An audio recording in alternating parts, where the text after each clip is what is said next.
My guest today is the president of US Inventor, who has an interesting story to tell about the inventor's life today and what they face in getting a patent.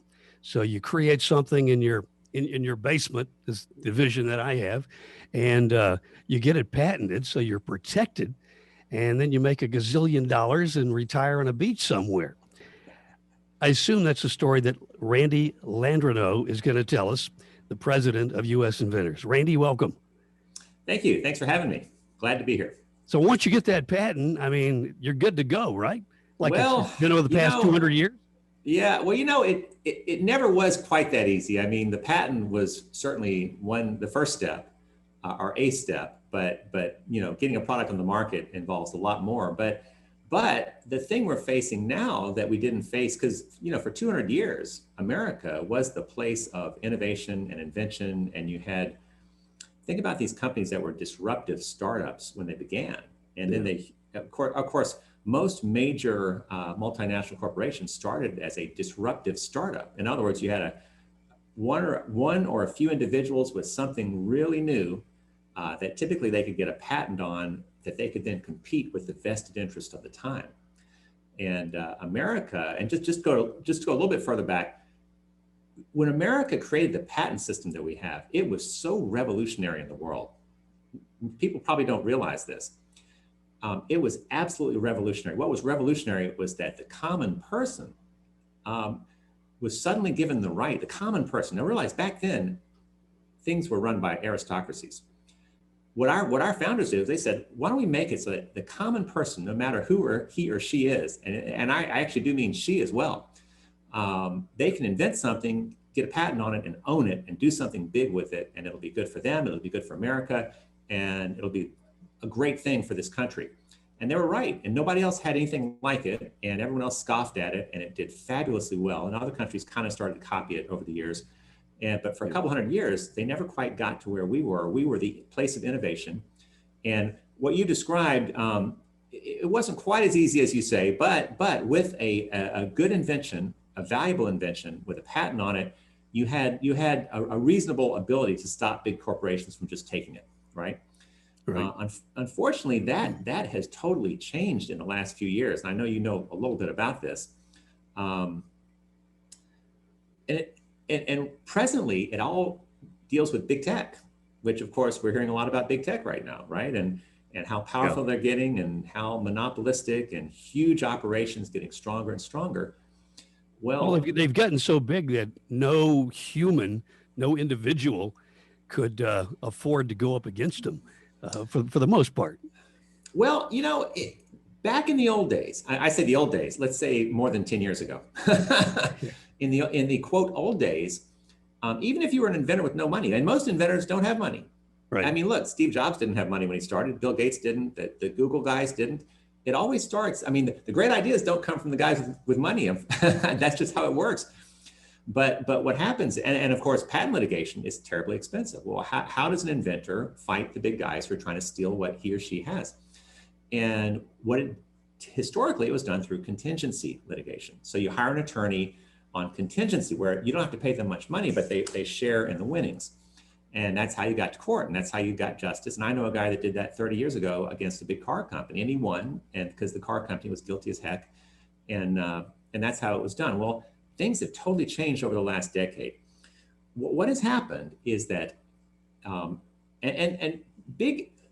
me preface this with, huge corporations since about 1850 have been trying to weaken our patent system, because they're the ones who get sued for patent infringement when they're guilty. and they didn't come up with the things that they now wish they had come up with. So they try to, they play this game with laws and the legal system and their money and their political power. And since about 1850, there have been big efforts to weaken our patent system, but it didn't really come to a head until recently. And part of that is that big tech has so much power through the internet and social media to craft a narrative and to get something done. It was around 2011 or so, wasn't it, that they put in this new patent board? Which was something totally new, I guess, for the patent. Well, what happened in 2011 was the American Invents Act. American Invents Act was passed in 2011. It created an easier way to invalidate an existing patent called the Patent Trial and Appeal Board, PTAB. And the way it was sold to Congress, because the way things get passed in our country, you have lots of lobbyists and real smart people and a lot of money, a lot of donations and all kinds of stuff, but they craft a narrative that sounds legit. And the narrative or the way it was sold was, well, we need a faster, more efficient, less expensive way to, but fair way, alternative to district court for patent validation fights. And, oh, that sounds good. That sounds good if it's fair. Well, what was created was not fair at all. There's no jury. It's an administrative court, by the way. So where did it go wrong? You got a good idea here. Yeah. Where did they screw up in implementing it? Well, what happens is now you have your great idea, and maybe you hit a home run on QVC. I have an example of an inventor I just talked to that did that. Or maybe you hit a home run on Kickstarter, like Josh Malone with Bunch of Balloons did. And we talked to Josh about Bunch of Balloons and all that he went through. Yeah, Bunch of Balloons. I mean, look, everybody knows Bunch of Balloons. You know, if you have kids, or grandkids, or if you are a big kid. yeah. But so suddenly these huge operations find out about it, and they decide, well, wait a minute, let's just do it ourselves. And in those cases, and very many of them, they don't contact the inventor and say, hey, can I license it from you? If they did, the inventor might say, yeah, I'll license it to you, and it's all legit and legal and all that. But no, they just run with it. And if you have a patent and someone else runs with it without your okay, that's called patent infringement. And that's what you go to court and sue them over. That's what a patent is supposed to give you the right to do. Right. And what happens now, though, where before you would end up in a real court with a jury and a lot of due process, now the first thing they do is they drag you into this administrative court where there's very little due process, where there's no jury, where instead of a lifetime appointed judge, you have a panel of 3 individuals who are called judges, but they're basically corporate attorneys. And sometimes they have conflicts of interest like you wouldn't believe. And 84% of the time, they rule that the patent is invalid. 84% of the time. So the patent office has granted a patent to this individual or this company, and it's challenged. They go to the patent board, and you're telling me that 84% of the time they overturn the patent that the patent office gave? Yeah. Is that the craziest thing you ever heard? 84% of the time. 84%. I mean, yeah, that's high. But you know what? The number is even higher because that doesn't include all the inventors that walk away because they can't afford to fight it. Because that's not back to this whole contingency representation thing. Well, so think about if you're an attorney and you're looking at, well, now, can I take this inventor's case on contingency? And he says, well, first you're going to be dragged into the PTAB. They have an 84% chance of wiping out your patent, and you have nothing. If you get through one PTAB attack, them and others can attack you additional times. You might have several, 3, 4, or 5 attacks. I think Josh went through 8. Each one costing hundreds of thousands of dollars to defend. And that's all before you ever get to a court where you might win something. So attorneys. Well, I had not thought about it discouraging the lawyers to take the case on contingency, but you're exactly right. The lawyer's looking at it and he's going, I could lose 84% of the time. Yeah.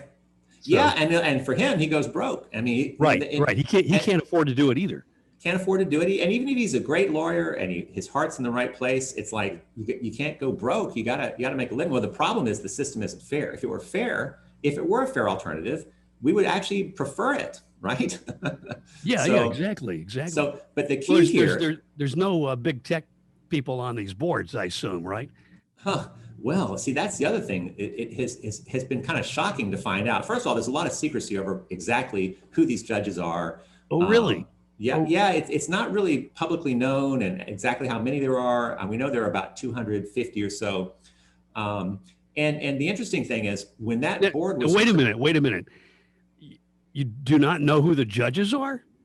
Yeah, it's kind of, it's not really publicly known. Yeah. I mean, some of them. That's shocking to me. It is pretty shocking. And some of them, there are cases where, like, there's a particular judge, his name is Matt Clements, and articles have been written about this guy because somebody noticed a few things about him and started doing some research and found that here's a guy who was an attorney who represented Apple when they were fighting patent infringement cases. And then he became a PTAB judge and oversaw a large number of PTAB cases where Apple was trying to invalidate patents and very successfully did invalidate them. The numbers were pretty huge. And then later, my colleague Josh Malone, a bunch of balloons, was at a PTAB trial, and he noticed him there. He noticed that the attorney working for Apple, not as a PTAB judge, working for Apple, was this guy. No kidding. No kidding. Yeah. So, yeah, I mean, of course, and of course, and there are other cases like that. And the bottom line is they don't have the ethics rules that require recusal that normal courts have.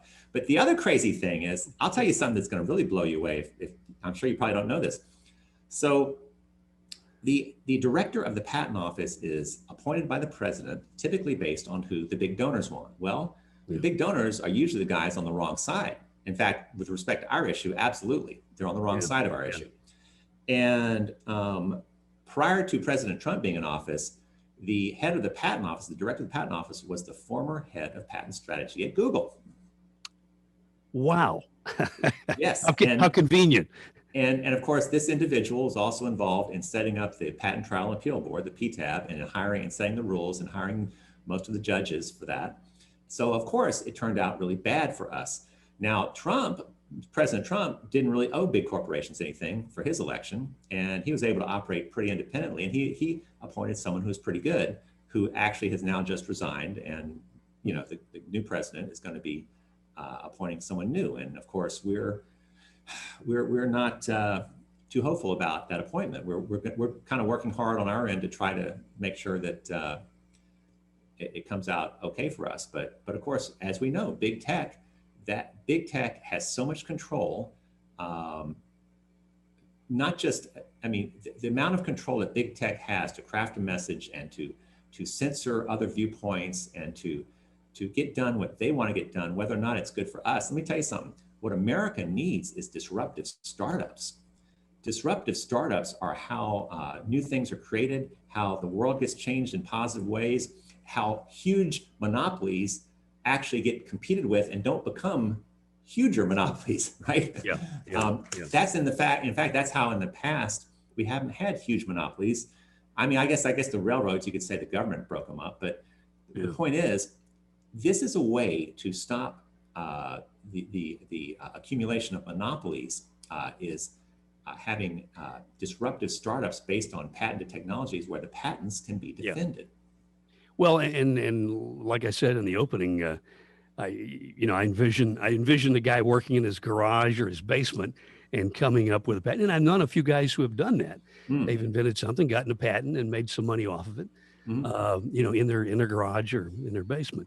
It's a very American thing. How much more American? And it's kind of an American birthright, if you think about it, to invent something important and new, get a patent on it, do something big with it. And I got to tell you, we have to be protected. The entire purpose of US Inventor, which I'm the head of, is the entire purpose of it is to restore the rights of inventors in America. And and of course, it's a David versus Goliath kind of fight, because we're a small group. We're reaching out far and wide, but inventors in general they're not like big corporations with lots of money. They're little guys in garages and girls. But the thing we need most is for a lot of people, not just inventors, but just people out there who care about America, to become aware of this issue and to actually kind of join the team. And the way you can do that, if you go to usinventor.org and sign our inventor rights resolution. Now, if you're not an inventor, just don't check the part that says you have a patent or whatever. But the point is, when we're talking to congressmen and women, we can say, look, there are all these people in your district who care about this issue, that kind of thing. It really helps us to have a huge number of people on our side. So they can show their support by going to the website and signing up there to say they support you. Yes, absolutely. That'll help you. How did you get involved in this? How did you become the leader? I'm one of these inventors. I probably should have been an attorney, But I would find out, like I was the head of the Tampa Bay Inventors Council a while back. That's a local nonprofit group. There are groups like that all over the country. Texas has a few. And I think there's one in Dallas, and I think there's one in Austin and one in San Antonio, to tell you the truth.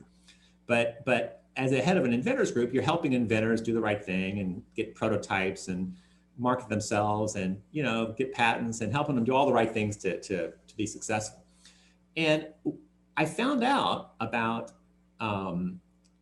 efforts by large multinational corporations to weaken our patent system and to get laws passed. And in fact, there was something prior to 2011, and I don't recall that much about it now, but it was like, wow, it's logical that they would do this, but it seems so un-American that they would fight so hard with all of their money and their lobbyists and their power to kind of destroy such a key part of America. And it kind of outraged me. It really outraged me. And in 2011, I fought like crazy, online and talking to people and trying to get people to call the representatives.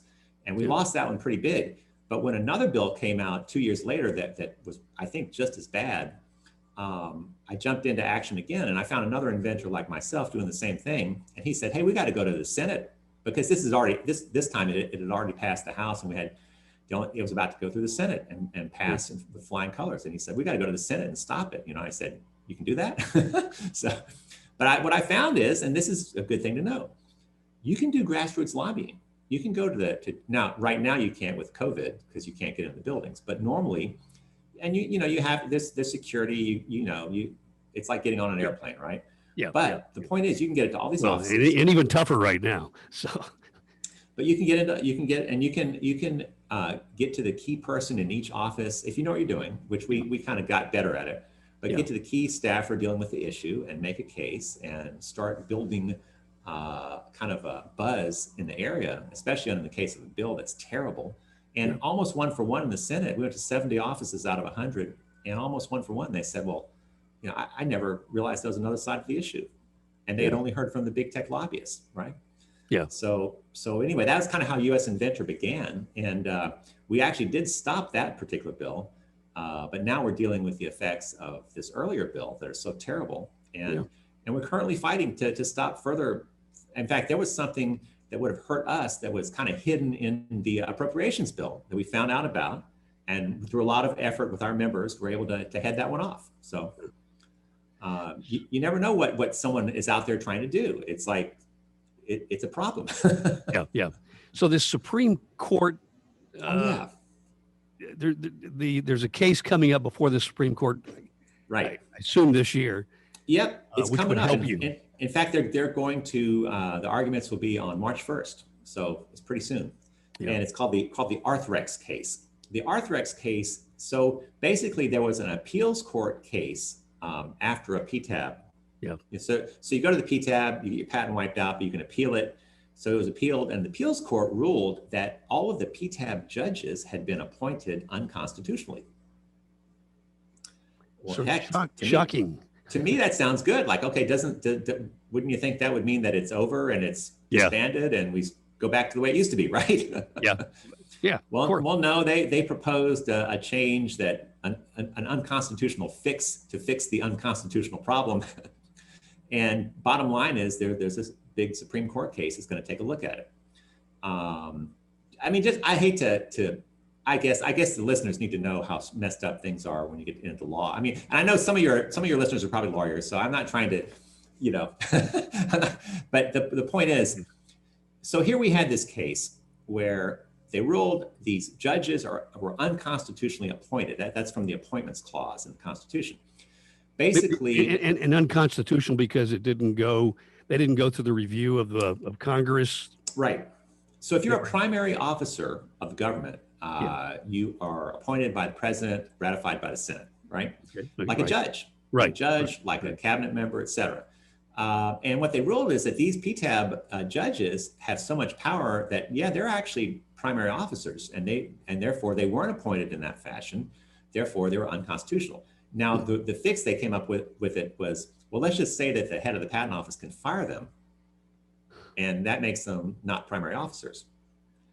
Now, well, that creates a whole new can of worms. Well, for one, from our viewpoint, so now if the head of the patent office becomes someone who really is not on our side, they can really get the PTAB set up the way they want, right? Yeah, exactly. But the other side of it is, from the side of public employee, what is it? Government employees, there's a certain anyway, you can't just fire civil servants, basically. Right. Civil servant. Yeah. So there's all kinds of reasons. And the point is, so here we have a case coming up March 1st, and we're actually going to have a rally on that day in Washington, D.C., and would like as many people who want to come and show support, come and join us. But basically, theoretically, the Supreme Court could rule that the PTAB is unconstitutional and disband it, I suppose. Unfortunately, we found that the Supreme Court it generally does not go our way. So we're hoping we'll get something out of that. Certainly we should, because, anyway, the bottom line is that America, a key part of America and what has made America so different than the rest of the world is the way that inventors were given the rights they were given and encouraged to innovate. And I mean, honestly, if we didn't have the patent system we had for a couple hundred years, we might not even have the term American dream. Right. I mean, really, this is a key part of the American dream. And it really is. Yeah, it really is. And it's extremely important. I think, for the future of America, I mean, look, we can't compete on the cost of labor, but we can compete on innovation.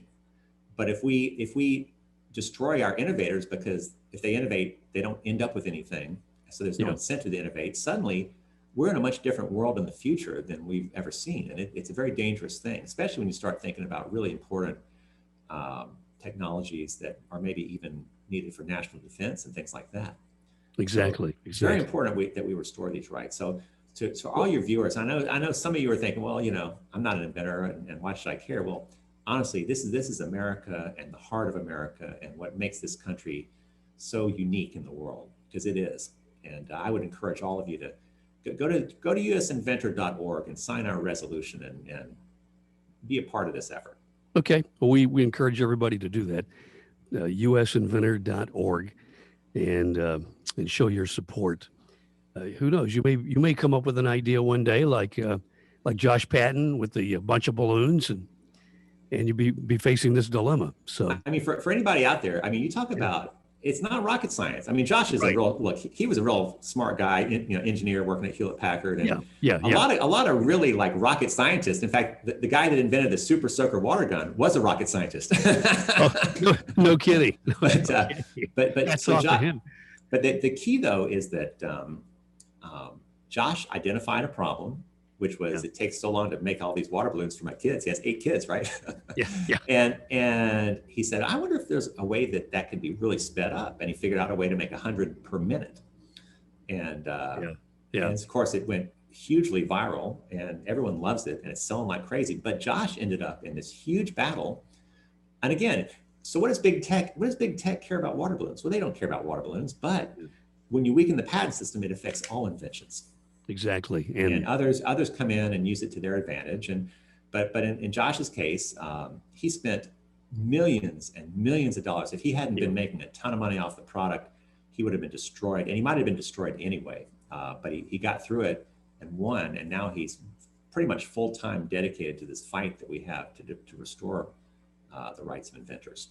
So, and if somebody wants to watch that story on Josh Patton and the bunch of balloons invention, and the whole ordeal that he went through, I have an interview with him. You can pull it up on the YouTube channel. Hey, thank you very much for sharing the story with us. Yeah, I really enjoyed it. And, if any of your viewers have questions, I guess you can go to our website and just email me but it's such a huge issue for this country. I feel confident that we will eventually pull it off, but it's a big fight. It is a big fight. Yeah, absolutely. You got some giants on the other side under the banner of big tech. So we're finding out more and more every day how powerful they are and in control of a lot of things. Hey, Randy, thank you very much. So thanks for having me.